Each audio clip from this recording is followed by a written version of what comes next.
Get ready for the trash talk, get ready for the smack talk, get ready for the bloopers, because this is a brand new show we're bringing here on Beyond the Shoot. This is my mini ramble of today's NXT. I'm Mike Hiru, and once again, we are Beyond the Shoot.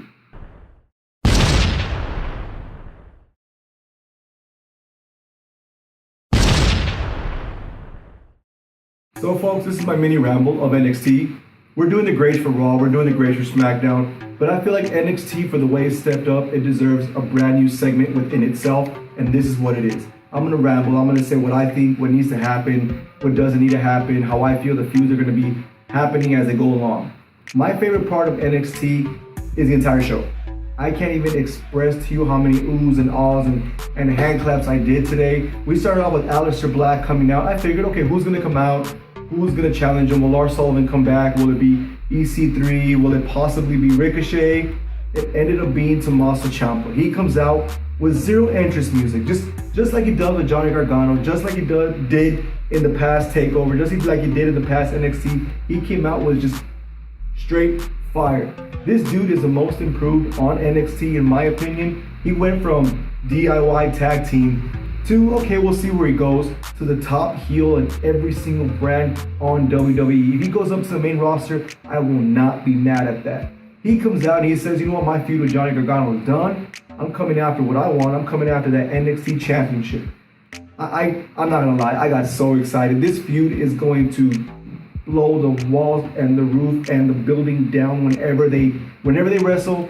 It's gonna be the best match in my opinion. I'm uberly excited. Yes, I said uberly. I am uberly excited for this feud to continue and for them to have match after match after match. Maybe possibly induct Johnny Gargano into a triple threat, because their feud's not going to be over. Me and Psycho Steve know this is not going to happen. Johnny Gargano is going to insert himself in some type of capacity, maybe win the championship because I feel like he deserves it, or maybe get called up to 205. Something needs to happen to officially end this, because there's still that little ticking time bomb where it needs to happen. So going on with the show, we have the less anticipated Keanu Reeves, whatever he is. I feel like, he needs something. I'm glad he's been off the card. I'm glad he's been off TV, because I feel like he needed not a repackage, but to get thinner, to get quicker, to come back with some better movesets. The way Psycho Steve said, he's a sorry wrestler. He has no character. He did the whole Mr. Fantastic, whatever, finest, whatever he wants to call himself. It doesn't fit him. He doesn't have the physique for that. If he had the physique for it, if he had the looks for it, I feel like it would have fit perfectly, but he doesn't have that. So he comes out, he fights his jobber. The NXT crowd is not into it.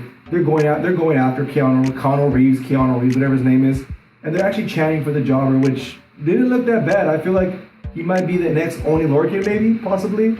I don't know. I doubt it, because Oney Lorcan's a beast, but it was a sorry match. I didn't like it. Keanu Reeves got the win. Whatever, next. Like I said, I feel like he needs something, maybe a complete repackage, or just take him off completely, because he is never going to be in the title picture. He will probably be in the mid-card of NXT for the next 3-4 years until he gets released and he goes to TNA. Rich Swann, you wanna make some room for Keanu Reeves over there, because he's gonna be there really soon. So let's forget about that, right? Let's forget that happened. Let's talk about the underrated match of the night. I'm gonna call it underrated because it came out of nowhere. Candice LeRae and Lacey Evans.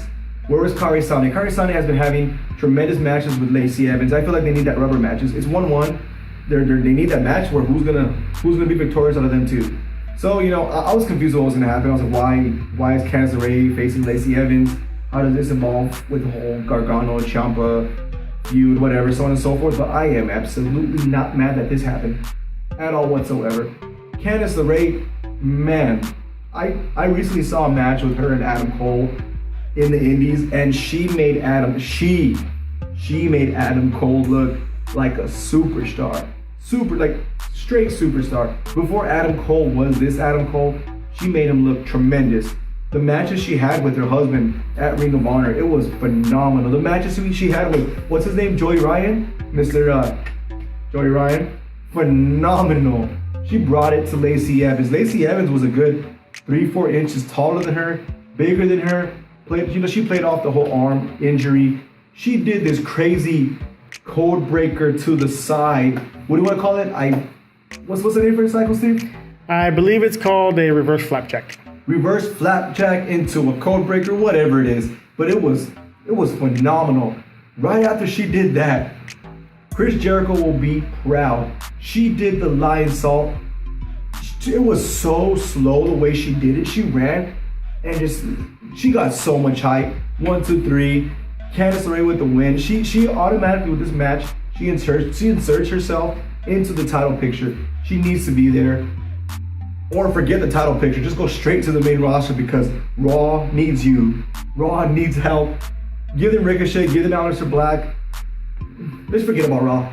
We're talking about NXT. And Candice LeRae, hell of a job. Hell of a job. What I am surprised to see is another woman inserting herself into that title picture, which I didn't even get her name right the last time I did an NXT grade. I called her Ashley Bourne. Her name is actually Vanessa Bourne. And she started off as a jobber. And for some reason now she's getting interviews backstage and the press wants to talk to her. She calls out Kairi Sane, and like I said, it feels like brand new feuds are starting over again. NXT TakeOver Chicago happened. It was kind of the birth of a bunch of new feuds. Like I said, it was Candice LeRae, Lacey Evans, Kairi Sane, apparently now with Vanessa Bourne, Ashley Bourne. Until she becomes relevant, I will get her name correct. So, Ashley Bourne for now. Aleister Black, Tommaso Ciampa, just all these crazy stuff that's going on. She's getting, like I said, she's getting interviewed backstage. She calls out Kairi Sane. She wants to be part of the title picture. She needs to prove herself. She needs to make me say her name right. Like how Aleister Black wanted, Velveteen Dream wanted to say his name. I didn't say her name. Prove yourself. She did that. Cool. They go backstage. They say backstage we have Johnny Gargano, Johnny Wrestling. He's upset. He says how Tommaso Ciampa didn't deserve to win. I feel like it kind of made sense like what I was saying earlier where Tommaso Ciampa did come out, Aleister Black, how Johnny Gargano was going to insert himself some way. He wants another match. He wants a grocery store, shopping cart, street fight inside of a church on the top of the building or the Empire State Building flying off and whoever goes splat loses. That's the kind of match they need to have because at this point in their careers, they're going to be stuck like glue. The way Kevin Owens and Sami Zayn always seem to find each other, they're going to do the same thing. They're always going to be in a feud. Earlier in the night, Tommaso Ciampa did say, that's the end of it. That's personal. I want to get down to business.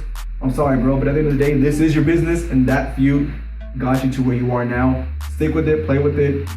Right after that, William Regal did tweet something that I predicted. I'm going to be confident about that. I did predict it. EC3 a while back was wrestling a match, and Johnny Gargano came out to sign the contract for the street fight versus Tommaso Ciampa. Laid it down. I called it foreshadowing. Foreshadowing. Something's going to happen in the future with Johnny Gargano and EC3, and that's what happened today. William Regal tweeted, you know what? Johnny Gargano needs to forget about Tommaso Ciampa. It's done. That feud's done, which it's not, by the way. But it's done, and next week you're going to face EC3. Like I said, foreshadowing, I got it right. It's like, well, Steve, I'm sorry, but I get everything right. You suck. Just kidding. No, but I enjoy it. I want to see, EC3 needs this. I've been saying this week after week. EC3 has the it factor, the big signing factor. He was with Ricochet and Heavy Machinery when they signed, and he was one of the top 3. If not, probably the best signing that they got. And he has yet to prove it. So maybe Johnny Gargano wrestling with him will make him elevate his wrestling and maybe build a storyline. I'm predicting, which I may be wrong, I hope it doesn't happen, but I feel like Johnny Gargano is going to turn heel in some type of capacity. He just has so much anger towards Tommaso Ciampa. I feel like every opponent that he sees, he's going to view as Tommaso Ciampa and just go absolutely berserk on every single wrestler. Maybe possibly turning on his wife and setting up a match between them two. I mean, James Ellsworth is wrestling Asuka, so at this point, Johnny Gargano can wrestle Candice LeRae, and she will beat him. It's happened 3 times before. Why do you think they got married? Duh.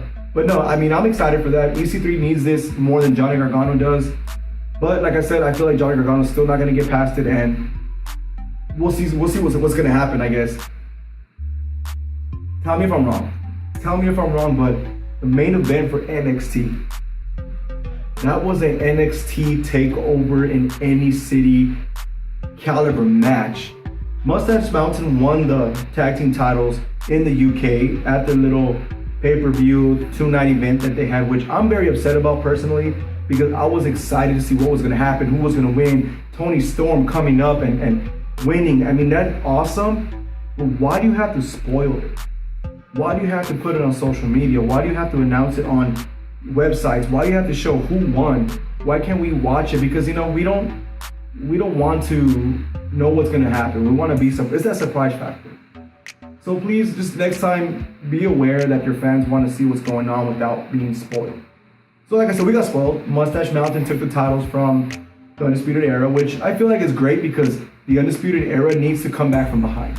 They don't need to be holding the titles and being that confident, cocky, Undisputed Era. They need to show their aggression. Roderick Strong has by far the best V-trigger in the world behind Kenny Omega, but it's right there. If Kenny Omega didn't do it, Roderick Strong that would be his move. That's it. But every time I see it, I do think of Kenny Omega. Roderick Strong needs to have that viciousness. He turned heel for a reason. He turned heel because he's strong style wrestler. Adam Cole, he's been kind of playing I talk too much, I can't really, fight my way through things. And I feel like them losing the titles, he's gonna have to act that way. Kyle O'Reilly needs to step it up. I mean, he's been having phenomenal matches. So them losing, I'm not upset. The fact that we got spoiled is the reason why I'm upset. So it's supposed to be Moustache Mountain in a match with some jobbers. I predicted, Undisputed Era is going to come out in some type of way and insert themselves, and that's exactly what they did. They came out and they slaughtered, they demolished these jobbers. I don't even know who the heck they are. They're like the crime time players, ghetto versions, literally. But it was cool to see that they threw them off the ring like they were trash, like they were jobbers. So they come down and they call out Moustache Mountain. They say, you know what, you're outnumbered. There's 3 of us, there's 2 of you. Psycho Steve and I automatically said Pete Dunne. Pete Dunne's gonna come out because they UK versus Undisputed Era. It needs to happen. So we're waiting for Pete Dunne's music to hear, waiting for the Bruiserweight to come out. They surround the ring. And this I marked out. I'm a big Ricochet fan, as you know this by now, and he came out one and only. Man, I went crazy. This is Ricochet involved with Undisputed Era is what I've wanted since the beginning. Him and Adam Cole, you know what, that was amazing. Even if the match didn't happen, it could have ended that way and I would have gave it in our grading segments an A+. But the match happened. It's funny how Psycho Steve just said this, but we talk about SmackDown and Raw, how we can't do 6-man tag. I'm tired of it. They can do this 6-man tag in every single damn freaking show, and I'll be excited to see it. I will never get bored. The show they put on, it's Tyler Bate and his partner. Psycho Steve, what's his name again? Trent Seven. He is a, what do you want to call it? How the kids call it nowadays, a Wookiee version of Kevin Owens. But man, he is phenomenal. I'm going to say he's going to be more like the Cassius Ohno of NXT, where he puts on phenomenal shows, but I feel like he's already up there in age where he's probably not going to get called up. Tyler Bate might get called up to 205 and flourish there and he's only 22 years old. He has the world ahead of him. And the match he put on today, he's going to be Cruiserweight champion in the next year or two. Mark my words. But back to the match. Man, I don't even have the words to express what a phenomenal match that was. It was back and forth, finisher after finisher. Moves I have never seen in my entire life. We talk about the wrestlers timing their moves. Every single move was timed to freaking perfection. When the match ended, earlier in the day, we saw Korea beat Germany, so Mexico can advance. I had maybe 10 or 12 heart attacks in a matter of like 3 minutes.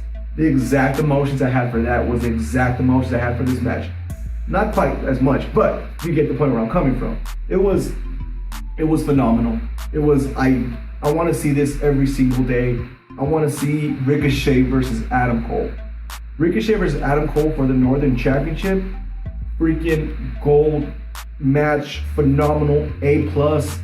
Buddy Murphy, Cedric Alexander, Seth Rollins, Dolph Ziggler type match right there. Even better. It will exceed any match that can possibly happen. Please, next NXT TakeOver, Ricochet versus Adam Cole. And I did hear a little rumor, which I said after, and I told Psycho Steve, 2-hour show, Fox Sports 1, NXT, make it happen, please. So I want to thank you guys for watching this. This was a little mini ramble of what I feel about NXT, more a little rundown of the show. We have our grading segments, we have Raw, we have SmackDown, we have our predictions. We want to bring something new to you guys. We want to bring our mini rambles. We want to bring big rambles. Me and Psycho C want to sit here and give our opinions of what we think of this entire brand, because we want you guys to hear our opinions the way we want to hear your opinions. Thank you for watching. I'm Mike Hiru, and this is Beyond the Shoot, and this is my mini ramble.